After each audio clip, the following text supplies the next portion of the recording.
I have 2 boys, and we are a very active family, and they love the show. And so they're like, Mommy, you totally need to try this. And so she did. I said it, I need to stay to my word. Competitors on the show train at an extremely high level of fitness, including upper body strength and balance. For Annie, this is nothing new. I've been doing CrossFit. I wrestled in high school. I've been active my entire life. A passion that she now shares with her students at Williams Southern Elementary School.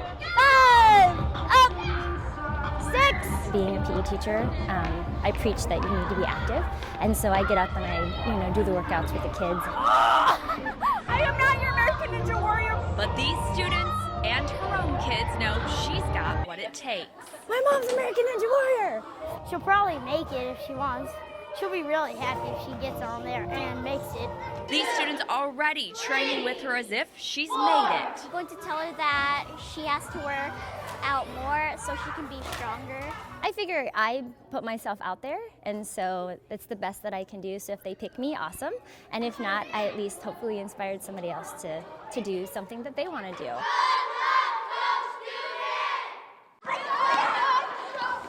Dozens of volunteers are saving Thanksgiving for hundreds here in Kansas City. And the clock is ticking. That means cooking 142 turkeys, equaling 52 pans of turkey. In a matter of minutes, these volunteers are rounding up these turkeys and cooking up all the fixings that go along with a traditional Thanksgiving meal. Gravy, mashed potatoes, dressing, green beans, rolls, cranberry sauce. And 4,500 apples. That means every guest is going home with at least one. And you can't forget dessert, my favorite, pumpkin pie. How many? 1,500 slices. Thanksgiving Day, we have 1,500 slices of pumpkin pie. It's a lot. A tradition that's been happening here at the Salvation Army for more than 30 years. For people who are alone on Thanksgiving, this is such an important thing to be able to spend time, feel welcomed, feel like they're part of a larger family. It helps them feel part of the community. Volunteers hope their guests will go home with their bellies stuffed and their spirits full.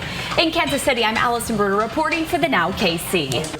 All the screen time is causing eye strain and vision problems. Doctors here at Fairway Eye Center tell me they see at least one patient a day with those issues. Cell phones, laptops, TVs, iPads. Everywhere you look, we are plugged in. My kids are definitely examples of this, that take those iPads and the phone and bring it right up to their face. Screen time now even in the classroom. Some of the questions, like we read on books for like book reports, we have on there, and so that's more computer time. The surface of the eye is not irritated, especially from all that screen time. Dr. Schreiber says it's important for all of us to use screen time in moderation. He also recommends we practice the 20-20-20 rule, meaning every 20 minutes we take 20 seconds and look 20 feet away. Unfocusing out into the distance tends to kind of keep the eyes fresh. Eye strain can lead to several problems. Potential for headaches and eyes getting dry. It turns out that only about 7% of kids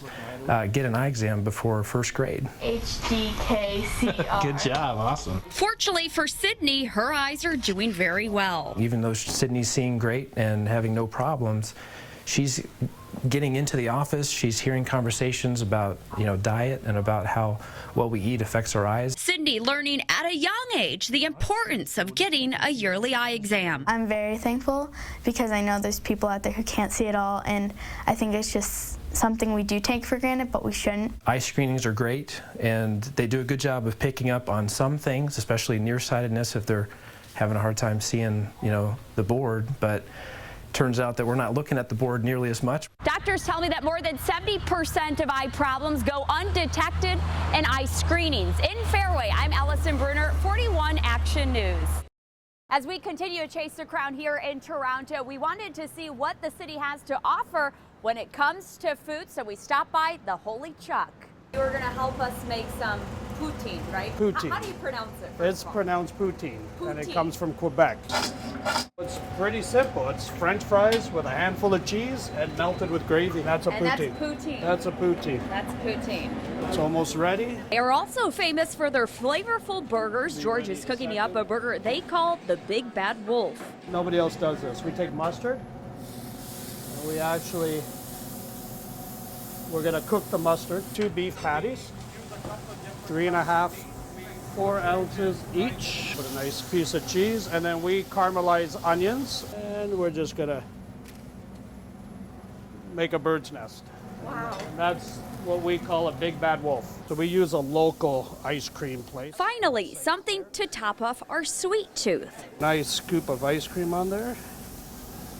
And then we take Nutella, some powdered sugar, like that. And that's Kind of looks like our version of a funnel cake, a little bit. yeah, we make funnel cakes here too. Funnel Yeah. cakes down.